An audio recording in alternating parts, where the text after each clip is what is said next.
É com grande alegria que dou as boas-vindas a você para mais um encontro com a palavra. Depois de termos estudado os livros de Gênesis, Êxodo e Levítico, continuaremos nosso estudo do Velho Testamento com o livro de Números. Nesse livro, vamos continuar a narrativa histórica que foi iniciada no livro de Gênesis e que continua por 2/3 do livro de Êxodo. Quando começam os detalhes da construção do tabernáculo no livro de Êxodo, a narrativa é interrompida e começa agora no livro de Números. O livro de Números nos fala sobre um período de 40 anos da história do povo hebreu. Esse período histórico poderia ter sido evitado, mas existe uma alegoria da salvação que se inicia no Gênesis e continua por todos os livros históricos. É mais ou menos assim. No livro de Gênesis você encontra a origem da salvação. A origem da queda do homem está no seu caráter. Gênesis capítulo 3 descreve o caráter do homem, como era e como é. O livro de Gênesis também nos fala que a nossa salvação tem suas origens no caráter de Deus, como era e como é. O título Gênesis sugere começo, como a palavra genética. Esse livro nos fala sobre o início ou a origem da nossa salvação. O livro de Êxodo ilustra a nossa salvação dizendo que ele é como a libertação dos filhos de Israel da escravidão do Egito. Assim como eles foram libertos da escravidão do Egito, é possível para mim e para você sermos libertos da escravidão do pecado. Muitos não fazem o que querem, fazem o que têm que fazer ou o que precisam fazer. Isso significa que não são livres. Poucas pessoas são realmente livres. Jesus disse que, se pecamos continuamente, somos escravos do pecado. Mas ele pregou a salvação que pode nos tornar livres. De acordo com Jesus, quando a salvação nos liberta, somos realmente livres. Essa salvação é alegoricamente representada para nós no livro de Êxodo, quando o povo de Deus foi liberto da escravidão sob a qual vivia no Egito. O plano é que eles fossem libertos do Egito e entrassem na terra de Canaã. Deus tinha dito a Abraão, a Isaque e a Jacó que tinha preparado essa terra especial para eles. Nós a chamamos de a terra prometida. A terra que mana leite e mel. Uma terra muito fértil e frutífera. Eles deveriam entrar na terra prometida. Devemos entrar na terra prometida da vida abundante ou no viver cristão abundante. O livro de Números fala sobre um parênteses que houve entre a libertação do Egito e a entrada na terra prometida de Canaã. Eles não foram direto do Egito para Canaã, não. O livro de Números diz que eles andaram por 40 anos em círculos no deserto. Triste dizer, mas sabe que é assim realmente que muitos cristãos ou muitas pessoas que estão na igreja hoje vivem. Eles vivem assim muitas vezes. Eles foram libertados da pena ou do poder do pecado porque, na verdade, creem no Evangelho de Jesus Cristo, como está ilustrado no livro de Êxodo e no livro de Levítico. Mas parece que não descobriram a vida abundante. Vivem deprimidos, desanimados, insatisfeitos e sem realização. Não entraram na terra prometida, na vida cristã abundante. Ao contrário, andam em círculos, dando voltas e voltas, voltas por falta de fé, de desilusão e confusão. O livro de Números continua com a narrativa histórica dos hebreus, ilustrando a nossa própria vida. Gostaríamos que não fosse verdade, mas frequentemente a nossa experiência de salvação se assemelha à salvação alegórica que encontramos na história dos hebreus, relatada nos primeiros livros da Bíblia. Agora que chegamos no livro de Números e você começa a se familiarizar com a sua narrativa, gostaria de lembrar algumas das regras para estudar o Velho Testamento que foram apresentadas no início do curso. É muito importante que saibamos como estudar as Escrituras. Um dos objetivos principais desse curso é dar a você uma visão das Escrituras. Vamos rever algumas dessas regras. Primeiramente, lemos em João, capítulo 17, versículo 17, as palavras de Jesus a respeito das Escrituras. A tua palavra é a verdade. É uma linda afirmação que nos dá uma característica das Escrituras para que a estudemos. Se você tiver a mesma ideia de Jesus sobre as Escrituras, então, quando você for estudá-la, estará buscando a verdade. Quando você estuda as Escrituras, não deve estar preocupado com a forma literária, na qual a verdade é apresentada. Muitas vezes as pessoas estudam as Escrituras tendo em mente a seguinte questão: qual é a forma literária desse livro das Escrituras que estou estudando? Como já dissemos tantas vezes, devemos estudar as Escrituras tendo em mente outras questões. O que isso quer dizer? O que significa? O que significa para mim? Em outras palavras, não estou estudando as Escrituras sob a perspectiva de sua forma literária. Estou estudando as Escrituras buscando a verdade que ela ensina, sem me importar com a sua forma. Com essa atitude e tendo em mente a visão de Jesus sobre as Escrituras, ela se abrirá para você. Outra regra para estudar as Escrituras está em João, capítulo 7, verso 17. Se você lê as Escrituras buscando a verdade, se deseja praticá-la e aplicar essa verdade na sua vida, então conhecerá a verdade. Se você praticá-la, vai conhecê-la. Se fizer o que ela diz, então saberá que ela é a palavra de Deus e que é a que veio de Deus. E que mostra você como viver. Juntando esses dois versículos, João 17, 7 e João 7, 17, você descobre como estudar as Escrituras. Busque a verdade e tome a decisão de aplicá-la na sua vida quando Deus revelá-la para você. No Salmo 119, 160, o salmista diz: todas as tuas palavras são verdadeiras. Esse versículo nos dá uma compreensão maior de como estudar as Escrituras. Procure a verdade essencial. Não se desvie com assuntos irrelevantes ou de pouca importância. Procure a grande verdade. Aproxime-se das Escrituras, pronto para obedecer a grande verdade quando Deus mostrá-la a você. Outro princípio importante que deve ser lembrado quando estudamos a Bíblia, especialmente os livros históricos, é que todos os eventos ali relatados realmente aconteceram. Não são fábulas. Aquelas coisas aconteceram para aquelas pessoas, para que servissem de exemplos e avisos para mim e para você. Portanto, procure identificar quais são os exemplos e quais são os avisos contidos na narrativa histórica. Depois lembre-se que esses acontecimentos têm um significado alegórico ao mesmo tempo e não perdem a sua historicidade. Esse princípio está baseado no versículo de Gálatas 4 e 24, onde Paulo se refere ao fato de Abraão ter 2 filhos. Ele disse: o que se entende por alegoria?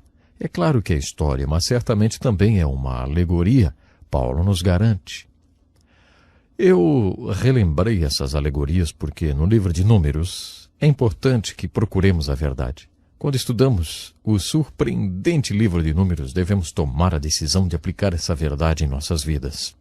Nesse livro em particular, que é toda uma narrativa histórica, devemos procurar a verdade em forma de exemplos e avisos. Também devemos perceber que esse livro, além de ser um livro histórico, é uma alegoria. Gostaria de relembrar também a definição de alegoria. Uma alegoria é a descrição de uma coisa por meio da imagem de outra coisa. Ou uma alegoria é uma história na qual lugares, pessoas e acontecimentos têm outro significado, geralmente de valor instrutivo e moral. Com essa definição de alegoria, venha estudar o livro de Números, procurando a verdade alegórica. Tenho certeza de que você encontrará grande parte dela nesse livro. Além disso, procure também no livro de Números a verdade que é impressionante. Acho que o livro de Números é um dos livros mais intrigantes da Bíblia.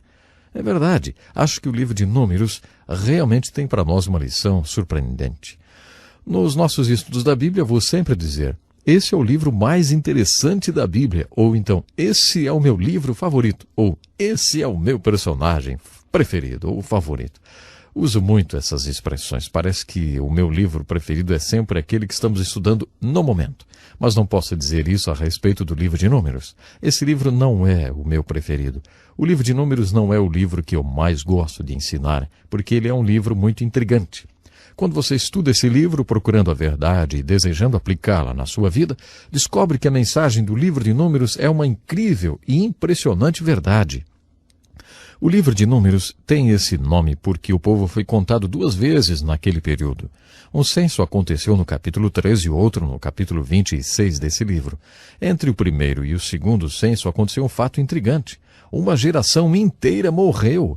Quando o primeiro censo foi realizado, havia 626.550 homens, sem contar as mulheres e crianças, o que somaria um total de mais ou menos 2 ou 3 milhões de pessoas. Apenas os homens com mais de 20 anos eram contados e havia 625.550 homens. Intrigante o fato deles contarem apenas os homens, com 21 anos ou mais. Qual é a idade para a maioridade? Eu não sei porque algumas pessoas consideram 12 anos como uma idade para exigir-se responsabilidade. Jesus foi para o templo quando tinha 12 anos. Essa é a única vez em que a idade de 12 anos foi mencionada na Bíblia.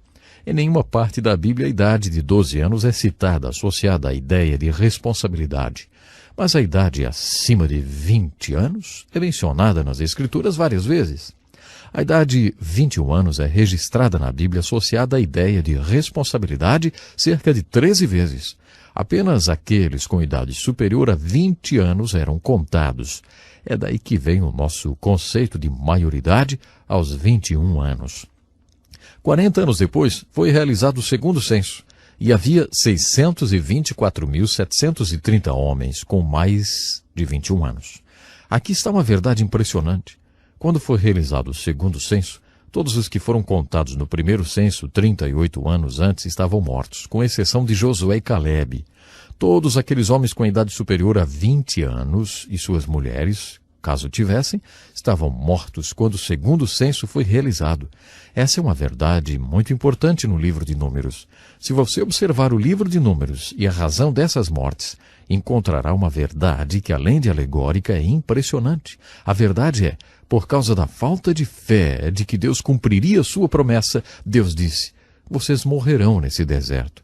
Nenhum de vocês com idade superior a 20 anos que tenha murmurado contra mim entrará na terra prometida. Apenas Calebe e Josué poderão entrar. Vocês disseram que seus filhos se tornariam escravos dos povos dessa terra.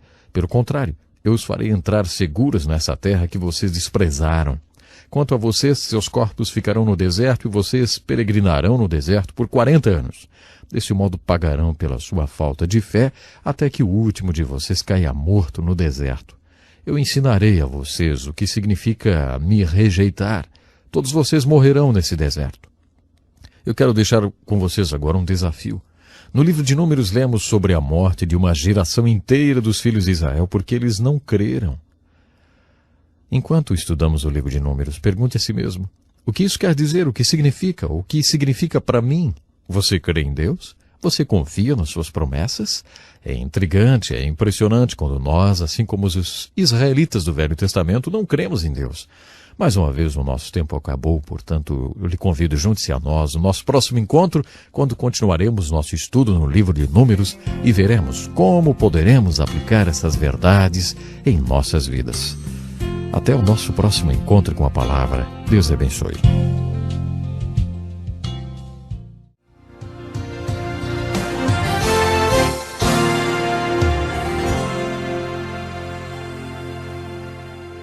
Bem-vindo a mais um programa Encontro com a Palavra, onde juntos estamos estudando a Palavra de Deus.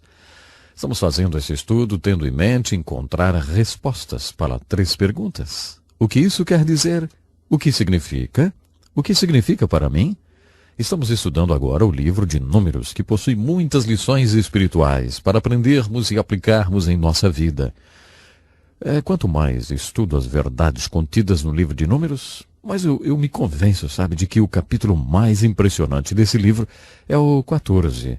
Nesse capítulo, Deus tentou provar que estava com eles várias vezes quando o povo estava andando no deserto. Deus fez milagres e tentou dar uma base para a fé deles, tentou dar fé para que o povo de Israel acreditasse que poderiam sim atravessar o rio Jordão e invadir a terra de Canaã. Você pode perguntar, por que eles não foram do Egito direto para a terra de Canaã, logo acima de Jericó? Em vez disso, eles saíram do Egito, atravessaram o Mar Vermelho, desceram o Monte Sinai, depois foram para Cades Barneia e só andaram em círculos durante 40 anos. No primeiro capítulo de Deuteronômio está escrito que levaria apenas 11 dias para ir direto do Egito para Canaã. 11 dias! Por que eles não fizeram isso? Não era só uma questão de sair marchando de um ponto a outro. Outros povos bem hostis ocupavam a terra de Canaã. Eles precisariam de muita coragem para obedecer a ordem de invadir a terra de Canaã. Por isso que eles não creram, sabe? Eles não tiveram fé para invadir a terra. Deus falou 10 vezes que faria milagres espetaculares para que eles pudessem invadir aquela terra. Deus queria dar uma base de fé. para que eles tivessem sim fé suficiente para entrar na terra de Canaã. Mas eles andaram em círculos durante 40 anos. Em várias ocasiões cometeram pecados horríveis e Moisés teve que ser sacerdote e profeta. Moisés subiu o Monte Sinai como sacerdote e intercedeu por eles junto a Deus. Moisés orou: Senhor, perdoa-os, perdoa-os. Moisés era uma pessoa tão especial que Deus perdoou o povo 10 vezes. O capítulo 14 é um dos capítulos mais impressionantes da Bíblia. Mais uma vez, Moisés estava no Monte Sinai e orou: O Senhor é longânimo, grande em benevolência, que perdoa a iniquidade e a transgressão, que o culpado não tem por inocente, e o Senhor visita a iniquidade dos pais sobre os filhos até a 3ª e 4ª geração. Perdoa a iniquidade deste povo, segundo a grandeza da tua benignidade, como também perdoaste a este povo desde a terra do Egito até aqui. Agora, esse é o ponto impressionante dessa história.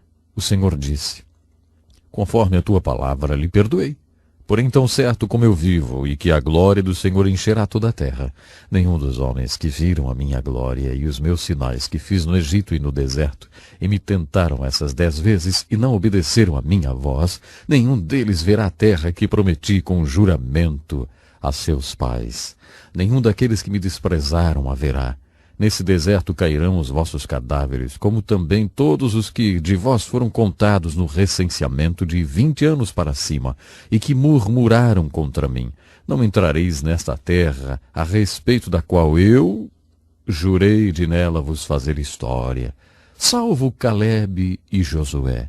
Mas a vossos filhos, os quais dizeis que seriam levados como presas, eu os introduzirei nela, e eles conhecerão a terra que desprezastes. Quanto a vós, porém, os vossos cadáveres cairão nesse deserto, por causa das vossas infidelidades, até que vossos cadáveres se consumam no deserto. Que tristeza caiu sobre o acampamento quando Moisés transmitiu ao povo as palavras de Deus, hein? Eles se levantaram no outro dia bem cedo e começaram a caminhada para a terra prometida. Eles disseram: Pecamos, subiremos ao lugar que o Senhor prometeu. Mas Moisés disse: Não subais, sereis derrotados diante de vossos inimigos, porque vos desviaste do Senhor, ele não será convosco, e caireis à espada. Esse capítulo é muito impressionante por vários motivos. Ele nos ensina algo sobre nosso relacionamento com Deus. Quero deixar isso bem enfatizado. Não há aqui nenhuma referência alegórica à salvação. A aplicação alegórica referente à salvação está ilustrada quando Moisés pediu que Deus os perdoasse, e Deus diz: Eu os perdoo, Moisés. Não há dúvidas quanto ao perdão. Eu os perdoo. Isso é salvação. Mas na vida cristã, na vida de fé, na vida espiritual, existe mais do que nosso perdão. Além do perdão, existe também o glorificar a Deus, servindo-o e entrando onde Ele nos manda entrar. É isso que está ilustrado aqui. A Bíblia afirma que há propósitos para a nossa salvação. Eles não cumpriram esses propósitos. O apóstolo Paulo coloca dessa forma: pela graça sois salvos, por meio da fé. De acordo com Paulo, não somos salvos por causa das nossas boas obras, mas somos salvos para boas obras, as quais Deus preparou para que andássemos nelas. Paulo afirma que somos feitura de Deus, criados em Cristo Jesus para as boas obras, as quais Deus preparou para que andássemos nelas. A terra prometida representa essa verdade de maneira alegórica. Deus é muito paciente, infinitamente paciente. Deus também é gracioso. Creio que o capítulo 14 de Números, o capítulo-chave desse livro, fala que todos nós atingimos um momento de decisão. Nesse momento, depois de muita graça e paciência, decidimos se vamos ou não fazer a vontade de Deus nas nossas vidas. Sou fascinado por aviões. Não entendo nada de mecânica, mas tenho fascinação pelo voo dos aviões, principalmente um Boeing 747, o Jumbo. Eu não me conformo com um avião tão grande, levantando-se da pista, enfim. Um dia atendi um piloto, conversei com o piloto de um 747. Eu me esqueci da hora conversando com ele sobre aviões e sobre o que é pilotar um deles. Ele me contou sobre a aterrissagem de um 747. Ele falou: quando você tem que aterrissar um desses aviões grandes, tem um momento que você tem que decidir pela aterrissagem. Depois que você atingiu esse ponto, não dá mais para abortar. Você tem que pousar ou então causa um acidente. Não tem escolha. O capítulo 14 está falando sobre nosso relacionamento com Deus. Mais uma vez quero enfatizar que ele não está falando sobre salvação. A salvação é baseada na graça, não em obras. Esse capítulo tem a ver com encontrar a perfeita vontade de Deus para a sua vida e o propósito para o qual ele nos criou e nos salvou. Creio que exista um ponto em que Deus mostre 10 vezes para você quem ele é. Pode ser que Deus tente umas 10 vezes fazer com que você veja a vontade dele para a sua vida e que te encoraje a fazê-la, ou seja, a fazer a vontade dele. Mas esse capítulo tão impressionante mostra que podemos chegar num ponto com Deus que ele diga, chega, já basta. No capítulo 1 de Romanos, Paulo usa uma expressão 3 vezes. Ele diz, Deus os entregou. Não quer dizer que Deus desistiu do homem. Deus nunca desiste do homem, mas acaba entregando ao que ele quer. Deus nos fez criaturas com livre escolha e Deus não vai contrariar nossa vontade. A livre escolha é sagrada para Deus. Ele nos fez com livre arbítrio. Ele fará tudo o que puder para que vejamos a sua vontade e a pratiquemos, mas ele chega a um ponto que diz, está muito bem, façam do jeito que vocês quiserem então. É isso que vocês querem? É isso que vocês vão ter. Eu vou encontrar outro que faça a minha vontade, e ele sempre encontra, né? No livro de Esther, lemos que ela foi comissionada para ser salvadora do povo judeu que estavam prestes a serem aniquilados na Medo-Pérsia. Eles buscaram Esther, que tinha se tornado rainha da Pérsia. Deus posiciona o seu povo, da mesma forma que fez com José no Egito, Daniel na Babilônia e Moisés no palácio de Faraó. Esther estava no palácio do imperador persa. Quando os judeus estiveram frente a um genocídio, eles a procuraram e disseram, Esther, interceda por nós junto ao imperador. Se alguém entrasse na presença do imperador persa sem ser convidado e ele não estendesse o cetro para essa pessoa, ela poderia ter sua cabeça decepada. Esther lembrou aos judeus esse fato. Ela disse, o rei não tem me chamado há 2 meses? O seu tio, que era um homem de Deus, respondeu, Esther, se você não livrar o povo de Deus, Deus vai livrá-lo de outra forma. O livramento virá de outro jeito. Não há dúvidas quanto a isso. Mas pode ser exatamente essa a razão de você fazer parte desse reino. Foi por isso que Deus colocou você lá. Esther é um exemplo tão bonito. Ela disse, diga a todos os judeus que orem e jejuem. Eu vou me apresentar ao rei, se eu perecer, pereci. Ela colocou sua vida em jogo e o livramento do povo de Deus veio por meio dela. Creio que a aplicação da história de Esther seja essa. Se você não fizer a vontade de Deus, Deus não será um perdedor. Ele não precisa de você. Ele usará outra pessoa para fazer sua obra e, de alguma forma, ela será realizada. Não pergunte, o que Deus vai fazer se eu não fizer a sua vontade? Ele vai conseguir que sua obra seja realizada, então, de um outro jeito. Ele não precisa de você, ele não precisa de ninguém. Quem sai perdendo é você, mais cedo ou mais tarde a perda virá. Se você atingir esse ponto que chamo de momento de decisão, quando fica claro para Deus que você não fará a sua vontade, Deus se afastará de você e quem vai sair perdendo é você. Então, vale a pena fazer a vontade de Deus, não? Bom, aquelas pessoas andaram no deserto durante 40 anos. Há quanto tempo você está andando no deserto? Há quanto tempo você foi salvo? Há quanto tempo Deus libertou você do Egito espiritual? Há quanto tempo Deus começou a mostrar a sua terra prometida a você? Há quanto tempo Deus tem tentado mostrar para você o que o apóstolo Paulo chama de a boa, agradável, perfeita vontade de Deus? Existe a boa, agradável e perfeita vontade de Deus para cada um de nós. Quando Deus nos criou, Ele jogou fora a forma. Isso mesmo, não há ninguém como você. Esse é o plano de Deus, sim. Deus não só fez você uma pessoa única, como também tem um plano único para a sua vida. Deus quer fazer algo com você que é único e especial. Não importa quem você é ou qual seja o seu dom. Deus salva uma pessoa porque Ele tem um plano para ela. Pense no apóstolo Paulo. Deus olha para ele e vê um homem que odeia os seguidores do caminho, ou aqueles que seguem a Jesus Cristo. Saulo de Tarso está fazendo o papel do general nazista Adolf Eichmann. Na verdade, Saulo não matava os judeus, mas os prendia para que fossem deportados e executados. Esse era o seu objetivo, prendê-los para que depois fossem mortos. Seu nome causava terror nos corações dos cristãos. Deus olha para Paulo e diz, eu tenho um plano para esse homem. Sim, eu tenho um plano para ele. Então ele salva Saulo na estrada de Damasco. Deus falou com o velho Ananias e o instruiu para batizar Saulo. Ananias retrucou dizendo que Saulo era inimigo da igreja. Então Deus mostrou a Ananias qual era o seu plano para Saulo. Olha, ele levará o meu nome perante gentios, reis e os judeus. Deus sempre teve um grande plano para a vida de Saulo de Tarso, conhecido como Paulo. Por isso que o apóstolo Paulo enfatiza que devemos provar e experimentar qual seja a boa, agradável e perfeita vontade do nosso Deus. E fazer a vontade de Deus, essa é a mensagem do livro de Números. É essa verdade que procuramos nesse livro.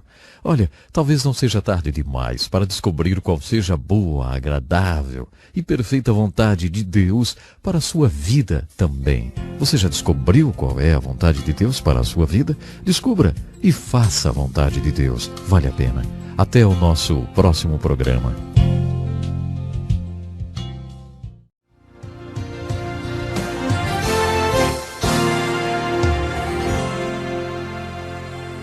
Bem-vindo ao Encontro com a Palavra, um curso que nos ajuda a estudar a Bíblia. Estamos estudando o livro mais importante do mundo e estamos felizes por você ter se unido a nós nesse curso. Vamos continuar o estudo do Velho Testamento e especificamente do Pentateuco, os primeiros 5 livros do Velho Testamento. Na nossa última aula paramos no livro de Números. Vimos que o livro de Números nos apresenta a verdade usando alegorias, uma verdade impressionante que nos desperta se estivermos apáticos. Mas uma verdade que pode encorajar nossos corações se estivermos no centro da vontade de Deus.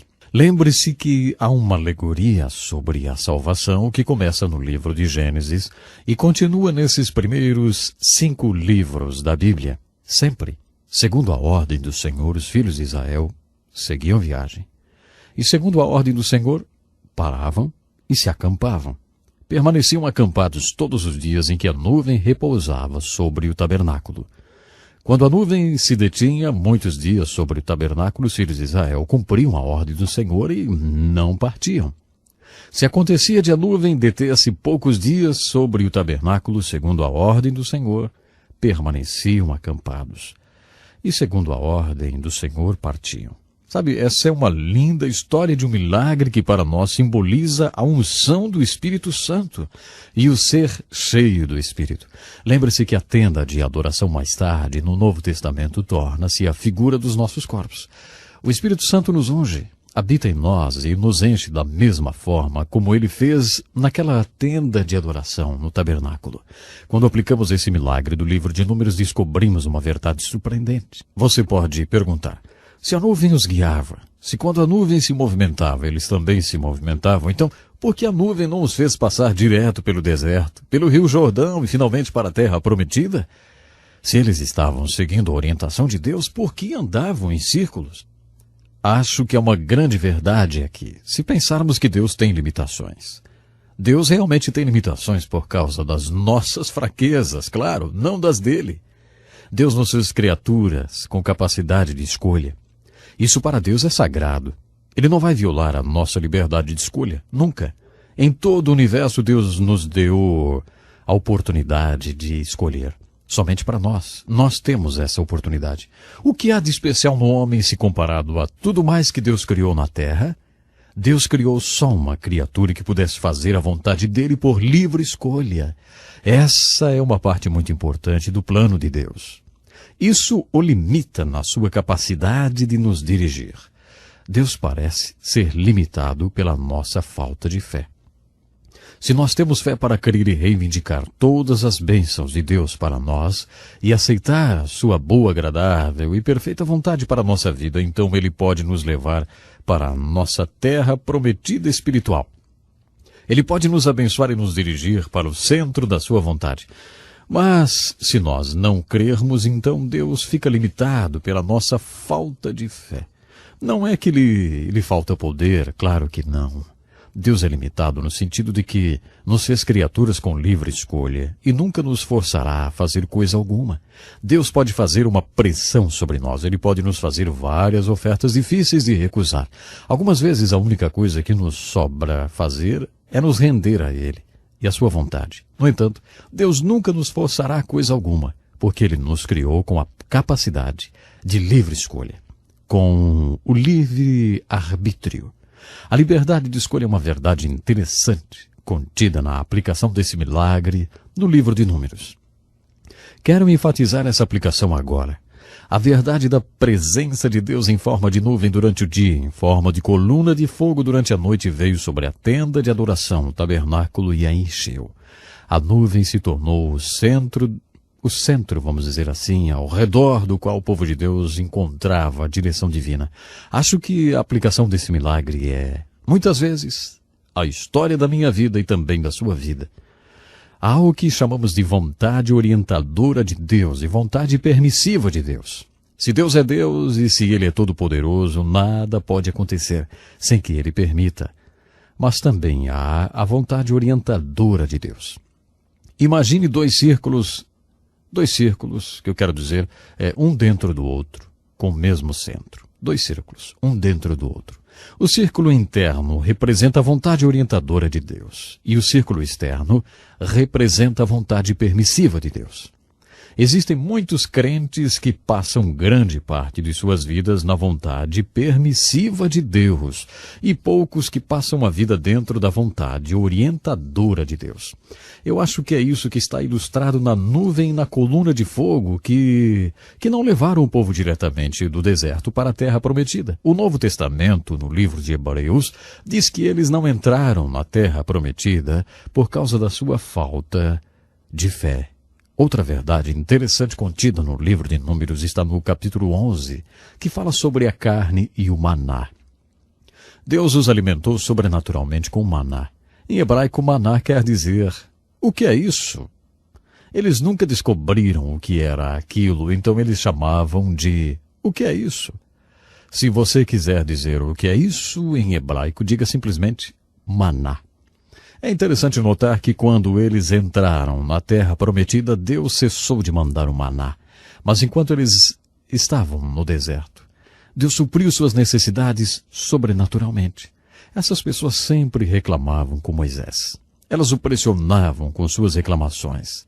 Parte disso está escrito no capítulo 11 de Números, onde se lê: então os egípcios que tinham vindo com eles começaram a ter saudades das coisas boas do Egito. Você percebe? Outras pessoas saíram no Êxodo junto com os hebreus. Eram os gentios, egípcios e etíopes que saíram junto com eles. Esses egípcios desejavam as coisas boas do Egito. Lembre-se que o Egito é um símbolo da nossa antiga vida de pecado no mundo. Há uma alegoria aí.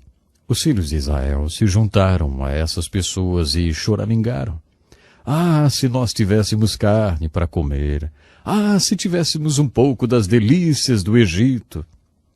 O ruim disso tudo é que eles preferiram carne ao maná.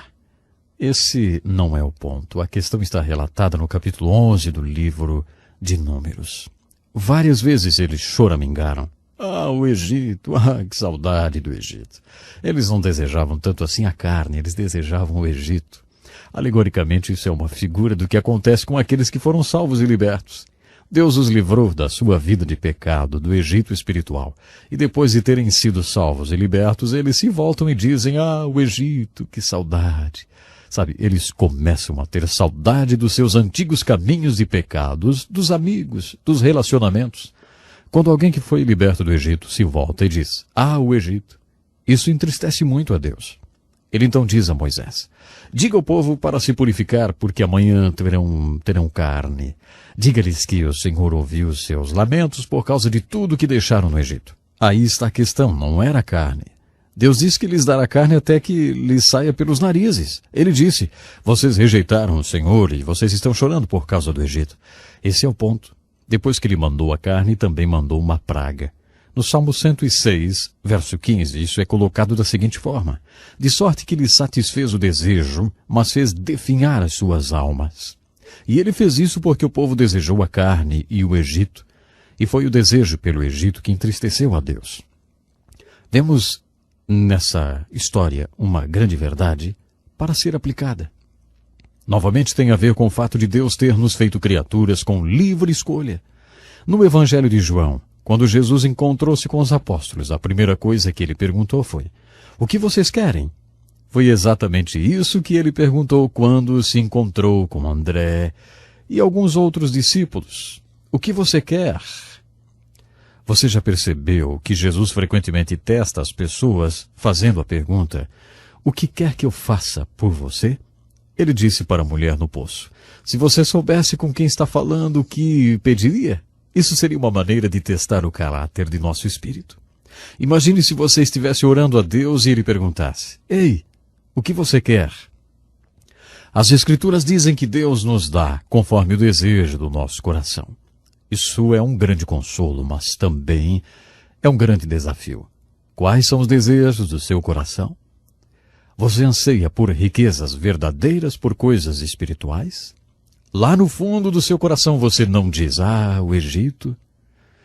Imagine que a sua vida fosse um livro. Deus daria o título, os tópicos dos capítulos, o prefácio, a introdução, e aí mandasse você escrevê-lo e dissesse: pronto, termine a história do jeito que quiser. Eu já tenho o esboço do livro e o revelarei, se você realmente quiser saber. Você foi feito com capacidade para escolher. Escreva a história do jeito que quiser. O que é que você escreveria, hein? Você pode ter o que quiser. Se quiser carne, Deus vai dar carne até que saia pelo nariz. Se quiser dormir por aí, se quiser viver uma vida de pecado, você pode. Há muita gente no mundo que quer fazer a mesma coisa. É só uma questão de tempo até que você as encontre. Você pode ter o que quiser, ou as riquezas verdadeiras, ou as riquezas espirituais que Deus quer dar. Você pode ter a boa, perfeita e agradável vontade de Deus para a sua vida. A vontade de Deus é perfeita, a vontade de Deus para a sua vida é sempre boa. A vontade de Deus é sempre perfeita. E de acordo com o ponto de vista de Deus, a única agradável para a sua vida. Você pode ter isso. Pode ter as riquezas verdadeiras ou pode ter o Egito. A escolha é sua. Não importa o que seja, Deus lhe dará. Acho interessante o fato de que o livro de Números mostra Deus respondendo reivindicações do povo de Israel. Mas mostra também que Deus fez definhar as suas almas. Isso é a vida de muitos crentes. É claro que no livro de Números encontramos o desafio para que não seja assim conosco. Podemos lucrar com as experiências dos filhos de Israel no livro de Números e sermos desafiados a entrar na terra prometida, da boa, perfeita e agradável vontade de Deus para as nossas vidas. Quero terminar o estudo do livro de Números com a pergunta: você está vivendo a vontade de Deus para a sua vida ou está andando em círculos, hein? Com todo o meu ser eu exorto a que você decida no seu coração pela boa, perfeita e agradável vontade de Deus. Entregue a sua vontade à vontade de Deus incondicionalmente, para que você tenha a vontade dele na sua vida. A vida é curta demais e demais preciosa. O livro de Números está nas Escrituras para nos alertar que a paciência de Deus tem fim. Deus pode chegar num ponto com seu povo onde ele diz: está bem, vá em frente, faça do seu jeito, faça as coisas do seu modo. Eu vou encontrar outra pessoa que faça minha vontade, para que eu seja glorificado. Mas, querido ouvinte, eu espero que esse não seja o seu caso. Espero que você deseje realmente conhecer e seguir a vontade de Deus. Esteja conosco na próxima lição para quando novamente teremos aí o nosso encontro com a palavra. Até lá então.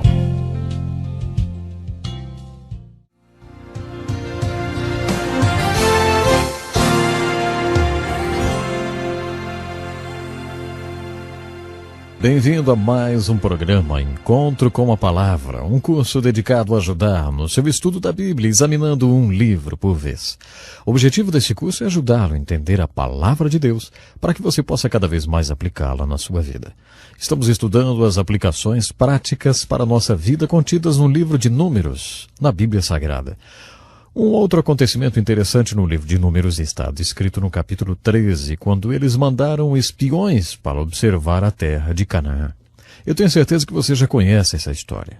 Eles são enviados para observar a terra, o seu povo, ver se eram muitos ou poucos, fortes ou fracos. Os espias tinham que observar as cidades para ver se elas estavam desprotegidas ou se eram cidades fortificadas difíceis de serem conquistadas. Quando os 12 espias voltaram, não tinham como descrever a fartura daquela terra. Eles trouxeram caixas de uvas que, de tão grandes, eram necessários 2 homens para carregá-los em varas. Você já pensou nisso? Bom, isso nos dá uma ideia da indescritível fartura daquela terra. Mas os espias também viram que os povos eram gigantes, guerreiros e bem organizados. Suas cidades eram tremendamente fortificadas. Os espias então disseram: eles são tão grandes que nos sentimos como gafanhotos perto deles. Agora vamos ver um outro tipo de mas no relatório dos espias. Mas Calebe animou o povo quando se apresentou diante de Moisés. Vamos subir de uma vez e tomar as cidades, porque nós podemos conquistá-las. Calebe e Josué foram os únicos a darem uma perspectiva positiva. Todos os outros espias foram negativos em seus relatórios. Deus fica tão impressionado com isso, e eu acho muito interessante que o livro de Números nos apresenta exatamente isso. E o livro de Números nos mostra que o Senhor fica disposto a trocar tudo mesmo. Um povo de mais ou menos 2 ou 3 milhões de pessoas, ele troca por apenas 2 homens. Ele diz: todos vocês morrerão no deserto, todos vocês. Mas esses 2 homens, Calebe e Josué, eu levarei comigo para a terra prometida, porque eles seguiram e creram em mim. Isso é incrível. Um dos maiores personagens das Escrituras em termos de fé é esse homem simples chamado Calebe. A história continua de uma maneira muito interessante. Em Josué 14, 45 anos depois, quando o povo já tinha atravessado o Jordão e entrado em Canaã, chegam à cidade de Hebrom. Quando Calebe trabalhou como um dos 12 espias, ele foi até lá. Ele viu a cidade e achou que aquela era a mais linda que ele já tinha visto. Ele ficou muito animado com a cidade e acreditou que Deus lhe daria capacidade, sim, capacidade de conquistá-la. Quando relatou isso para Moisés, Moisés lhe disse: Calebe, quando finalmente nós entrarmos lá, você terá a cidade de Hebrom. Ela será toda sua. Depois de andar durante 40 anos no deserto, Calebe marcha diante de Josué e diz: Ei, você se lembra o que Moisés nos falou quando apresentamos o relatório para ele? Eu já tinha andado 40 anos no deserto e estava em Canaã havia 5 anos. Eu tinha 40 anos quando Moisés me fez aquela promessa.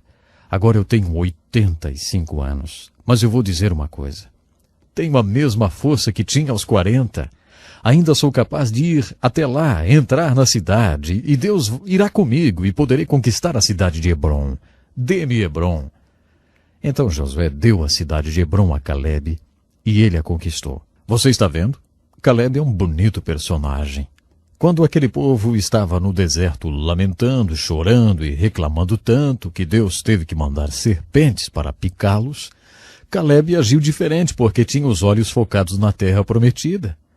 Se perguntassem a Calebe o que ele achou do deserto, ele diria: eu me lembro daquelas uvas lá de Hebrom, do solo fértil e da beleza da cidade. Calebe nunca perdeu essa visão. Quando aqueles espias voltaram e apresentaram seu relatório, 10 deles eram como a maioria da liderança hoje em dia.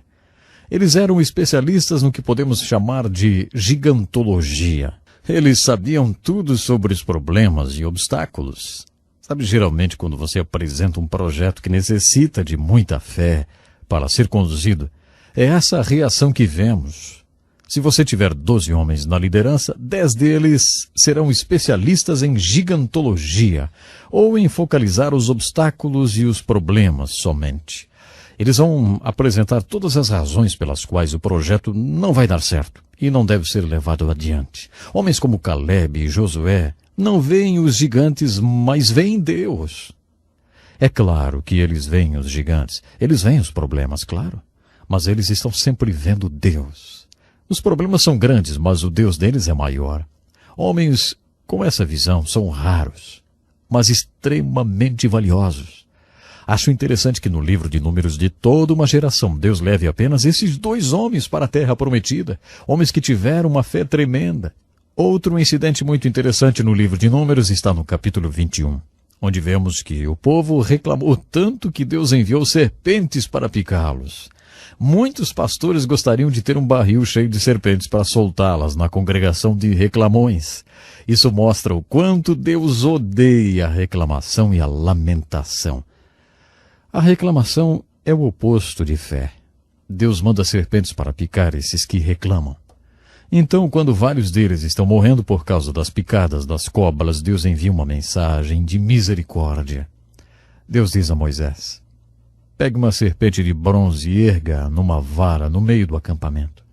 Todo aquele que foi picado por serpente irá até o centro do acampamento, olhará para a serpente de bronze que está erguida e então será sarado da picada. Muitos dos que reclamaram e foram picados pelas serpentes disseram: isso desafia todas as leis da ciência médica. O que olhar para um pedaço de bronze tem a ver com uma picada de cobra? Esses então morreram que nem moscas. Mas outros disseram: isso não é muito científico, mas pelo menos é uma esperança. Eu estou morrendo. Estou inchando como um sapo. Eu estou morrendo por causa dessa picada. Essa é a única esperança que eu tenho. Esses foram carregados até o centro do acampamento ou se arrastaram até lá. E quando olharam para a serpente de bronze, foram curados da picada. Simples assim. Esse é um dos grandes milagres da Bíblia. Uma linda história. É interessante que esse milagre do Velho Testamento seja apenas mais um, até que você chegue no capítulo 3 do Evangelho de João. Nesse capítulo, Jesus faz uma aplicação. Jesus mostra que, mesmo tendo sido grande, ele não é apenas mais um milagre do Velho Testamento. Jesus tinha passado a noite conversando com um rabi chamado Nicodemos, para quem falou: eu tenho que ser levantado numa cruz. Assim como Moisés levantou aquela serpente numa vara, eu tenho que ser levantado numa cruz porque sou o único filho de Deus. Como o único filho de Deus levantado na cruz, eu serei a única solução de Deus para o problema do pecado do mundo. Eu deverei ser levantado na cruz porque, como único filho de Deus e única solução de Deus, serei o único Salvador providenciado por Deus. Eu sou o único Salvador que Ele enviou. No terceiro capítulo de João, versículos 14 e 21, Jesus faz a mais dogmática de suas afirmações. Ele fez muitas afirmações dogmáticas do tipo: eu sou o caminho e não há outro. Ele diz também: devo ser levantado como Moisés levantou aquela serpente de bronze. E quando as pessoas olhavam ela, eram curadas das picadas das serpentes. Quando eu for levantado na cruz e as pessoas olharem para ela e crerem, os seus problemas com o pecado serão totalmente solucionados. A cruz é a única solução de Deus para o problema do pecado, e isso faz de mim o único Salvador providenciado por Deus, diz Jesus. Essa é uma das mais lindas ilustrações do Novo Testamento sobre o que significa crer no Evangelho de Jesus Cristo. Nessa afirmação, Jesus nos declara quem Ele era, o que Ele era e por que Ele estava no mundo. Jesus era o único Filho de Deus, a única solução de Deus, o único Salvador providenciado por Deus. Jesus fez a ligação entre o milagre do Velho Testamento e todo o ensino.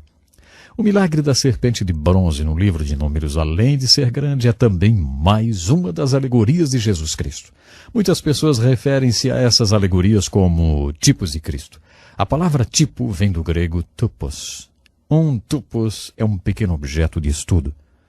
Um símbolo que causa um impacto em você e em mim. Acredito que seja esse o propósito desse grande milagre. No livro de Números, vemos várias verdades alegóricas e interessantes. É interessante ver o que acontece quando a tenda ou tabernáculo é erguido e a nuvem vem sobre ela, enchendo-a e tornando-a o centro de orientação divina para todo o povo. A maneira como Deus guiou aquele povo é uma figura alegórica linda e interessante de como Deus nos guia hoje pelo seu Espírito. Acho interessante a alegoria da história da carne e do maná e o que Deus disse quando eles tiveram saudade do Egito. Vocês querem isso, é? Então é isso que vocês terão. Considero uma aplicação devocional muito forte. Deus suprirá as nossas necessidades, mas se insistirmos em ter alguma coisa que não é da vontade dele, ele vai permitir que nós tenhamos. Mas isso vai definhar as nossas almas. Acho interessante ver quando eles mandaram os espias. Os 12 voltaram, mas apenas 2 tiveram fé. 10 não tiveram. É interessante perceber que aqueles 10 espias morreram porque não tiveram fé e nunca entraram na terra prometida. Finalmente, é alegórico e interessante ver o que o Evangelho de Jesus Cristo declarou de maneira tão clara e dogmática, fazendo menção da história das picadas das serpentes e de como as pessoas deveriam apenas olhar para a serpente de bronze. Porque se elas simplesmente olhassem com fé, seriam salvas, mesmo que não fizesse sentido olhar para aquele símbolo. Da mesma forma que a serpente de bronze era semelhante às serpentes, Jesus era semelhante aos homens. E assim como a serpente foi levantada, Jesus também foi levantado na cruz. Todos que olharem para ele com os olhos espirituais serão salvos da mordida do pecado. Eu gostaria de saber se você já olhou para Jesus Cristo levantado na cruz. Você já colocou a sua fé e confiança em tudo que Jesus fez por você na cruz? Ele é a única solução, porque Jesus Cristo é o único Salvador. Ele quer ser o seu Salvador. Se você nunca tomou esse passo de fé, então faça isso hoje. Inclusive, você pode entrar em contato conosco. Temos literatura que explica como você pode tomar esse passo de fé na sua vida e ter certeza do seu destino eterno. Por hoje é só, nosso tempo já se foi. Então, até o nosso próximo programa.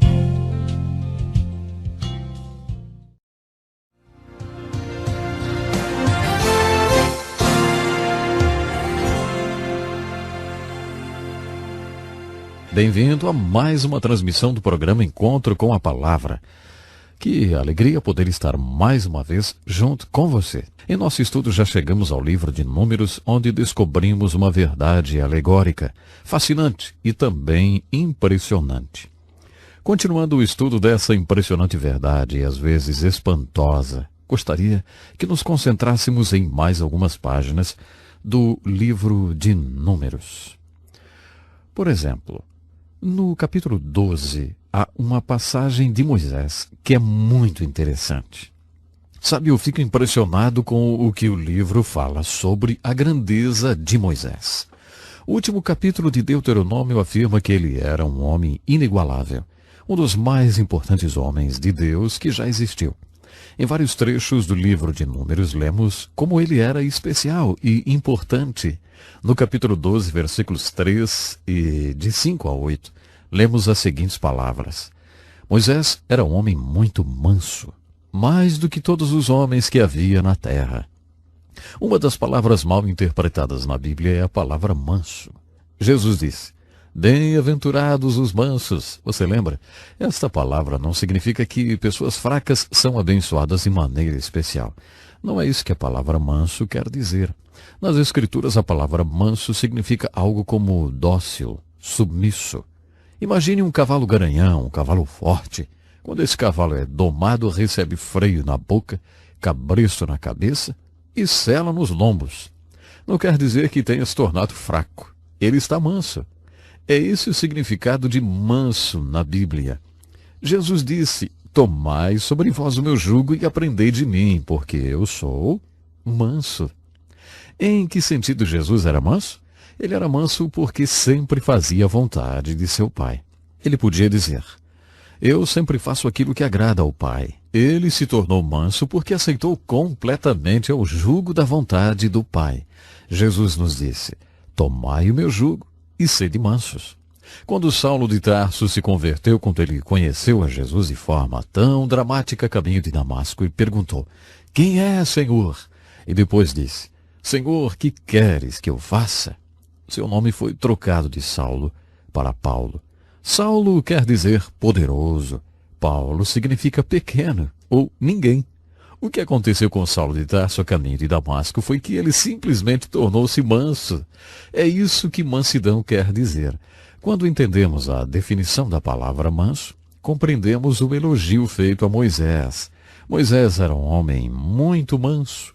Temos aqui uma grande declaração a respeito de Moisés e Arão. No nosso último estudo vimos que Deus trocou uma nação de mais de 2 milhões de pessoas por apenas 2 homens. Você lembra? Caleb e Josué, porque eles creram em Deus e o seguiram incondicionalmente. Agora vemos Deus falando que trocaria a nação inteira por um homem apenas. Ele diz: com pestilência o ferirei e o rejeitarei, mas farei de ti povo maior e mais forte do que este. Dá para perceber quais são os valores de Deus? Deus valorizou tanto assim esse homem manso porque ele estava disposto a fazer a vontade de Deus. Por isso Deus trocaria toda uma nação por um homem apenas. Acho isso impressionante. Impressionante também é a intimidade que Moisés tinha com Deus. No livro de Êxodo, Deus disse a Moisés que havia um lugar perto dele que ele queria que Moisés habitasse. E Moisés decidiu que era nesse lugar onde ele queria estar. Moisés queria estar perto de Deus e ele estava perto de Deus como ninguém tinha antes ficado. Ele estava tão perto de Deus e Deus o valorizava tanto que chegaria a trocar uma nação inteira por ele. Sabe, isso é impressionante. Continuando o estudo da vida de Moisés, é impressionante ver que Moisés não entrou na terra prometida. No final, Deus não trocou uma nação inteira por Moisés. Deus trocou a nação inteira por Caleb e Josué. O pecado de Moisés, no capítulo 20, é um dos mistérios do livro de Números. Algumas vezes achamos que Deus não é justo e esse é uma das vezes, talvez que muitas pessoas até chegam a pensar: Deus, isso não é justo. Quando você vê Moisés, um homem tão importante, e o erro sem importância que cometeu, você se pergunta por que Deus o puniu dizendo que ele não poderia entrar na terra prometida. O relato continua assim. Disse o Senhor a Moisés: toma a vara, ajunta o povo, tu e teu irmão Arão. Na presença deles ordenei a rocha que dê as suas águas. Assim lhes tirareis água da rocha, e dareis a beber ao povo e aos seus animais. Então Moisés tomou a vara de diante do Senhor, como lhe tinha ordenado. Moisés e Arão reuniram o povo diante da rocha. E lhes disseram: ouvi agora, rebeldes, porventura tiraremos água desta rocha para vós? Então Moisés levantou a mão e feriu a rocha 2 vezes com a sua vara. A água jorrou abundantemente, e a congregação e os seus animais beberam. Mas o Senhor disse a Moisés e a Arão: visto que não crestes em mim, para me santificardes diante dos filhos de Israel, não introduzireis este povo na terra que lhe dei. Nós nos referirmos a esse incidente como o pecado de Moisés. Não parece um exagero? O pecado desse homem parecia muito pequeno, especialmente se comparado com os pecados do povo com o qual ele estava lidando. Quando você pensa em toda a paciência que ele teve no deserto durante 40 anos, em tudo que ele teve que aguentar, e porque uma vez ele perdeu a paciência, Deus disse: chega, Moisés, você não vai entrar na terra prometida. Olha, para nós isso parece duro demais, não é verdade? Há algumas considerações que devemos fazer com respeito ao castigo de Deus. Primeiramente devemos dizer: o juiz de toda justiça não julgaria com justiça? Nós não temos o direito de sugerir a Deus o que é justo e o que não é. É Deus quem determina o que é o certo e o que é justo. Acho interessante observar nessa narrativa que Moisés nunca reclamou de seu castigo.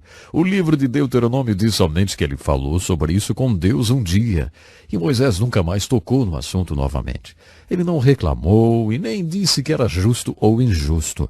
Outra conclusão que podemos tirar desse incidente é que Deus estabelece um padrão mais alto para os líderes do que o padrão estabelecido para o povo. Nunca se esqueça disso, especialmente se você for um líder. Creio que as Escrituras deixam bem claro que Deus estabeleceu 2 padrões. Quando nos tornamos membro de uma igreja, tomamos conhecimento de alguns padrões que deveremos seguir. Uma igreja que não tiver um conjunto de normas e padrões para serem seguidos não é uma igreja muito confiável. Devemos esperar um determinado comportamento dos membros. Mas, de acordo com as Escrituras, uma igreja deve esperar de seu líder mais do que espera de seus membros. Deus leva a posição de líder muito a sério. Vimos isso no livro de Levítico.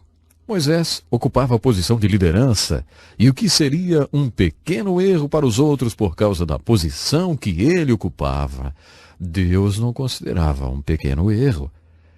Aparentemente, seu pecado foi mais ou menos assim. Primeiro Deus disse: ordenai a rocha que te dê as suas águas. Ele não falou à rocha. Ele bateu na rocha 2 vezes com a vara. Isso foi desobediência. Deus mandou falar à rocha. Ele bateu na rocha. Não uma, mas 2 vezes. Moisés perdeu a paciência. Ele disse: ouvi agora, rebeldes, porventura tiraremos água dessa rocha para vós? É óbvio que Moisés estava bravo. Deus acusou Moisés de outro pecado. Ele disse: não crestes em mim. Eu não estou bem certo do que isso significa, mas Deus diz: visto que não cresces em mim para me santificardes diante dos filhos de Israel. Sabe, percebemos aqui a seriedade do pecado de Moisés. Você se lembra quando Deus ensinou a Moisés todos aqueles segredos espirituais? Moisés, você não é o libertador, eu sou, e eu estou com você. Você não pode libertar ninguém, mas eu posso, e estou com você. Moisés, não é o que você quer, é o que eu quero, e eu estou com você. Então, quando aconteceu, Moisés, você não fez isso, eu fiz porque estava com você. Deus havia ensinado essas lições a Moisés. O pior erro de Moisés foi ter dito: porventura tiraremos água dessa rocha para vós? Ele não estava santificando a Deus aos olhos do povo.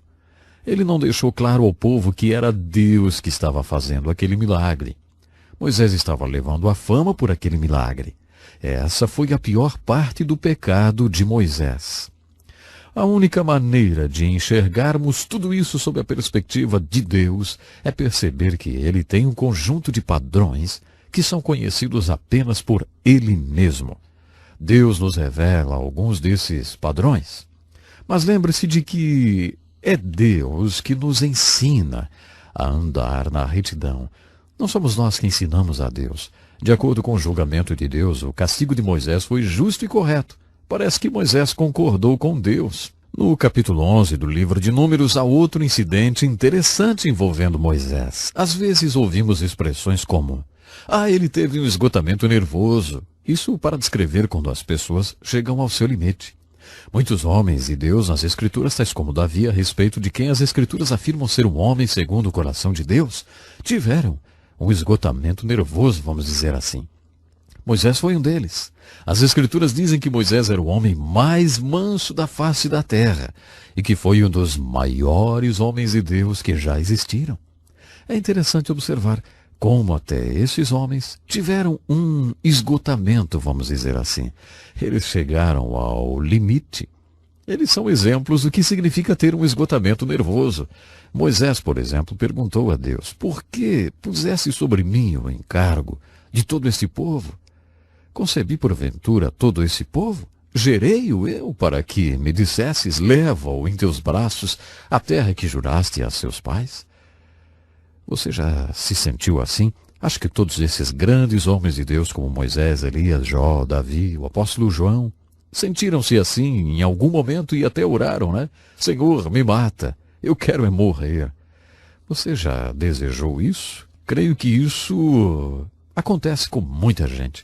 E acho que também acontece com pessoas de Deus, porque as Escrituras contam o que aconteceu com grandes homens de Deus. O esgotamento foi tão intenso que eles desejaram que Deus tirasse-lhes a vida. Nós não conhecemos a vontade de Deus, por isso muitas vezes pedimos o que é errado. E porque Deus nos ama, Ele não responde aquelas orações que não estão de acordo com a sua vontade. Por essa razão, devemos orar dizendo: seja feita a tua vontade, Pai, assim na terra como no céu. É uma pena, mas agora eu tenho que parar.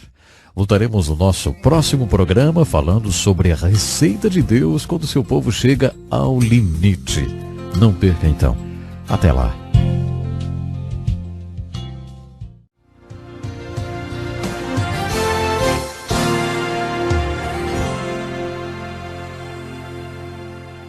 Olá, estamos de volta para mais um encontro com a palavra, um estudo da Santa Palavra de Deus.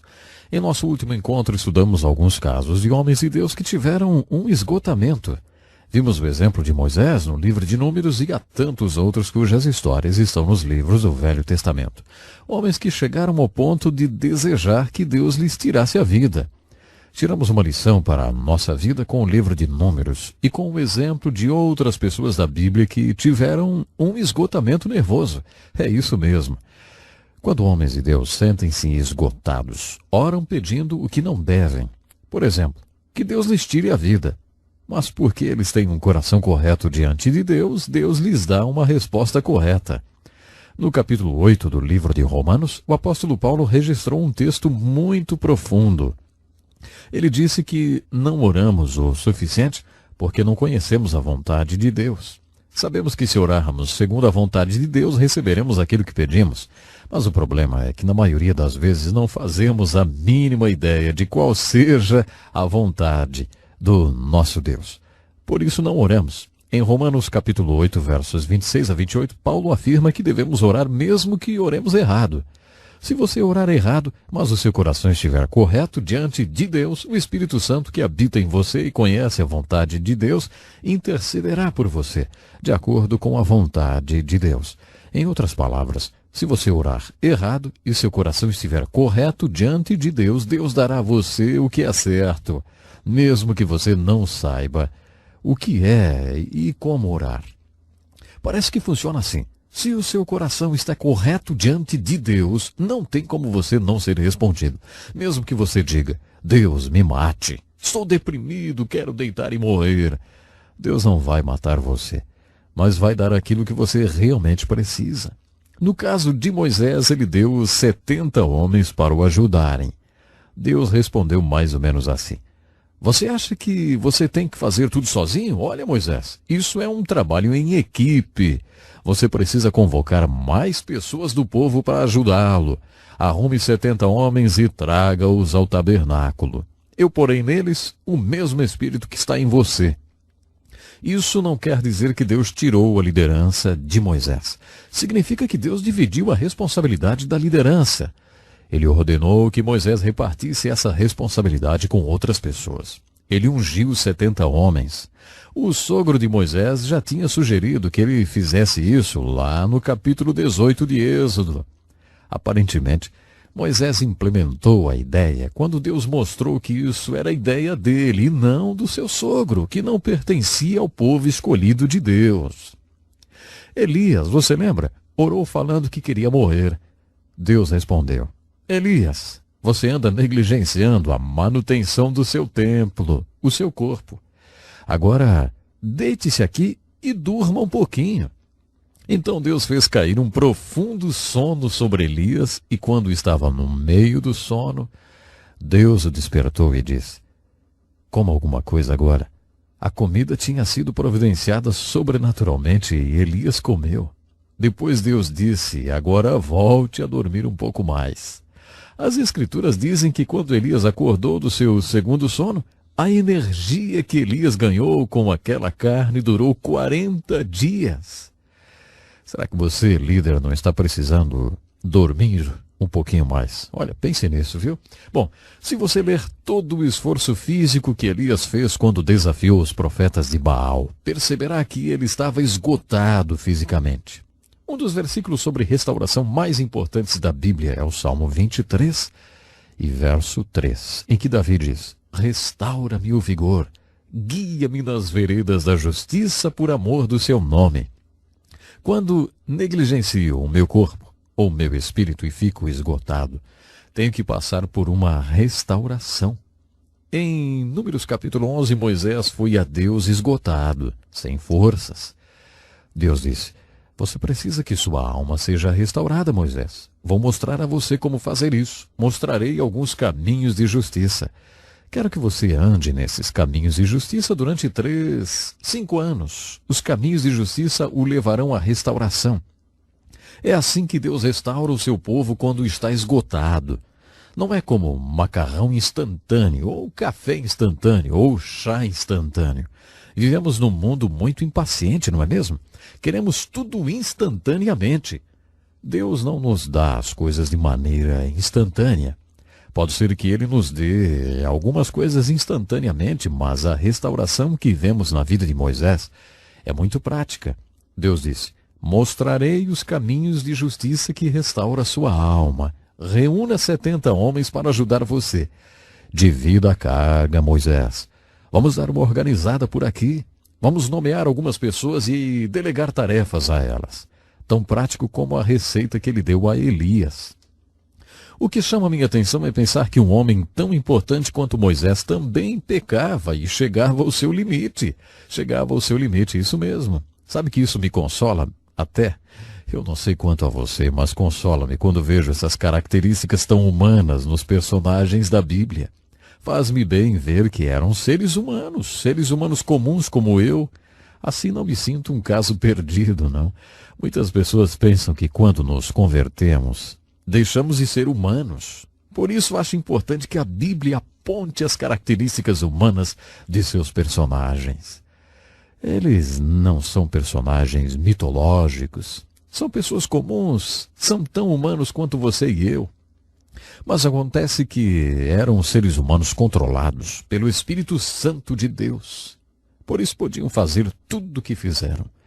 Gostaria de chamar a atenção para uma outra coisa no livro de Números. No capítulo 22 lemos a história da jumenta de um profeta. Você lembra? Deus queria fazer algo naquela ocasião, mas não encontrava um homem que o enxergasse, ouvisse e fizesse aquilo que ele queria. Deus tinha uma mensagem para dar e não encontrava um homem que falasse por ele. Sendo assim, Deus encontrou um burro que o enxergava e foi através dele que Deus falou. Lembram? Através da jumenta de Balaão. Quando eu estava fazendo o seminário, tive sérios problemas teológicos.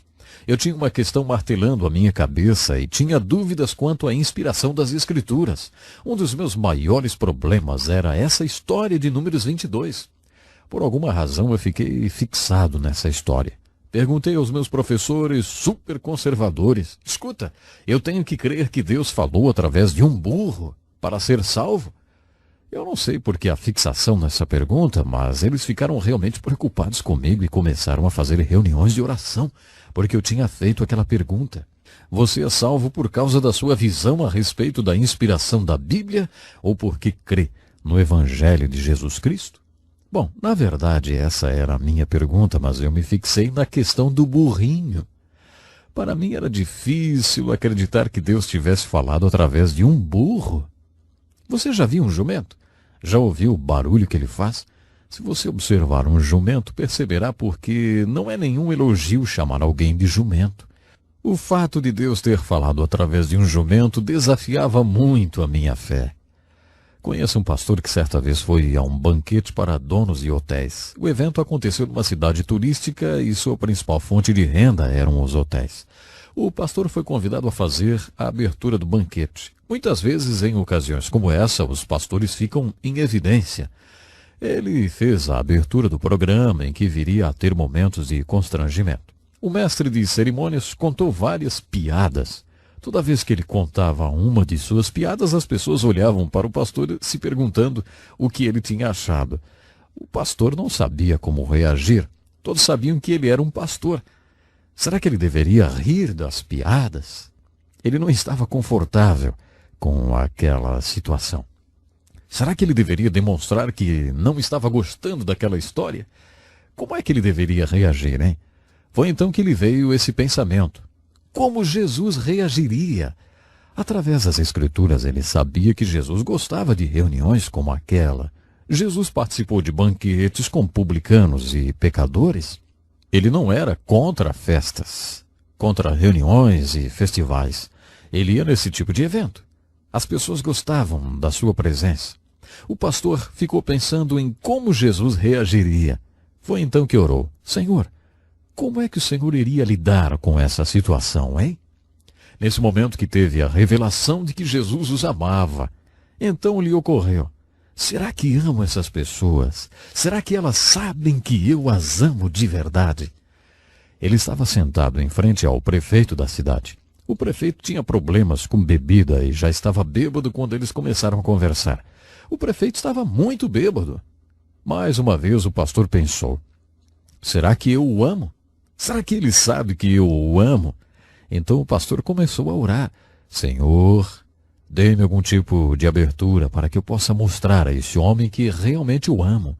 Um estava sentado de frente para o outro. Naquele momento o prefeito falou para o pastor: Ei, pastor, tenho um bom conselho para o senhor. Quando entrei para a política, alguém me disse: não chame as pessoas pelo que você vê nelas, mas pelo que elas realmente são. O pastor respondeu: prefeito, muito obrigado pelo seu conselho. Na verdade, acho que ele é tão bom que farei um sermão sobre ele. Não chame as pessoas pelo que você vê nelas, mas pelo que elas realmente são.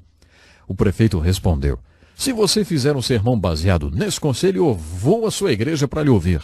É só dizer para minha secretária quando será e eu estarei lá. O pastor ficou impressionado com o que tinha ouvido.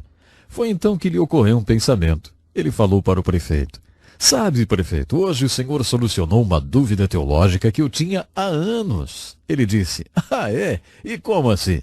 O pastor disse: quando eu estava no seminário era difícil para mim acreditar que Deus pudesse falar através de um jumento, mas agora ele falou comigo através do Senhor. O senhor acabou de solucionar uma grande dúvida para mim. O prefeito achou aquilo incrível e caiu na gargalhada. Prometeu que iria ouvir o pastor pregar aquele sermão. E foi mesmo. O título do sermão era: chame-os pelo que realmente são. O pastor acha que naquela noite teve uma revelação em relação a Números 22. E ao prefeito daquela cidadezinha, ele deve alguma coisa. A revelação foi a seguinte: de onde tiramos essa ideia que Deus usa apenas super crentes? Que Deus só faz super coisas através de super santos?